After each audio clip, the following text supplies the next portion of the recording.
This ABC15 flash briefing is sponsored by Sanderson Ford. All roads lead to Sanderson Ford. I'm Javier Soto with your top stories from ABC15 Arizona. The other shoe has dropped. Suns and Mercury owner Robert Sarver says he's starting the process to sell both teams. This comes after the NBA fined him $10 million and suspended him for 1 year following a lengthy investigation into Sarver's conduct. But the calls for him to sell have only grown since. Sarver saying in a statement this morning, "I expected that the commissioner's 1 year suspension would provide the time for me to focus, make amends, and remove my personal controversy from the teams that I and so many fans love," but said that is no longer possible in, quote, unforgiving climate. Lawyers hired by the league substantiated allegations of Sarver's history of repeated use of racial slurs, inappropriate comments made toward female employees, unwanted touching of male employees, and a toxic and hostile workplace environment. It's unclear if any potential buyers have come forward yet, but Sarver himself will work with other team owners to approve that sale.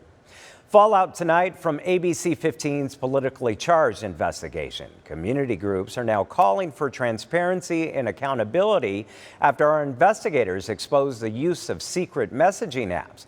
The group Mass Liberation AZ is making demands and petitioning the Phoenix City Council.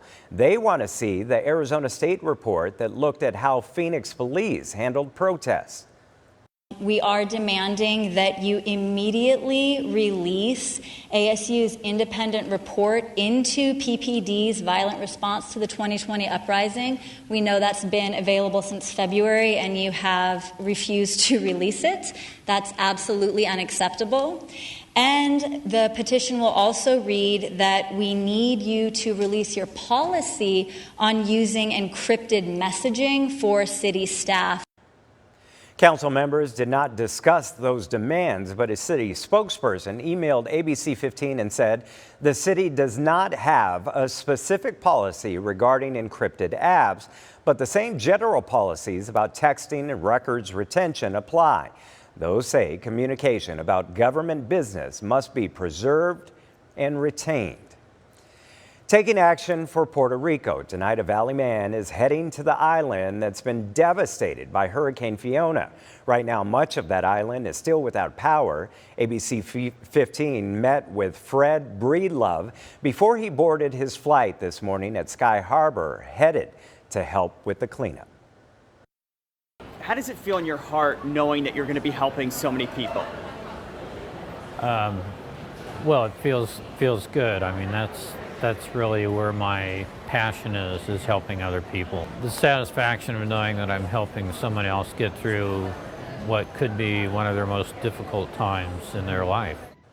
The Red Cross is looking for more volunteers to help in Puerto Rico, especially people who are bilingual. To take action and help, head to abc15.com for a link to sign up. New tonight, a federal appeals court has ruled the Justice Department can continue its criminal investigation into classified documents that were discovered at former President Donald Trump's Mar-a-Lago resort. That upends a previous court's ruling, which appointed a special master to review those documents and pause the criminal probe.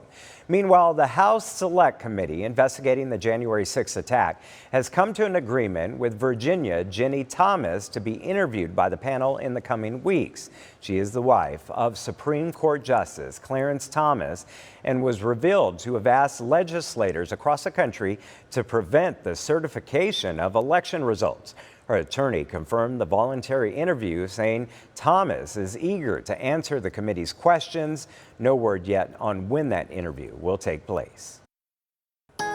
I'm Chief Meteorologist Amber Sellens tracking your forecast and a pretty wet day across the state of Arizona. Much of the state still under flood watches until 11 p.m. tonight. And then tomorrow, those flood watches continue from Prescott up to Flagstaff and all across northeastern Arizona. Futurecast showing those storms developing out by tomorrow afternoon in all of those areas up to the north, bringing more heavy downpours, gusty winds, and dangerous lightning. For the valley, it looks like after today, things are going to be a whole whole lot quieter, but we can't rule out a stray storm here or there either Thursday or Friday. So we'll keep Thursday's chance at 20% early on, 10% for much of the rest of the day. Temperatures maxing out in the 90s tomorrow, getting a little bit warmer here across the Phoenix metro area, and we'll continue that climb into the weekend. Triple digits will be back on Friday. Friday, just a 10% shot of an isolated storm, and then we dry out completely and heat up to 104 by the start of next week. This ABC 15 Flash Briefing is sponsored by Sanderson Ford. All roads lead to Sanderson Ford.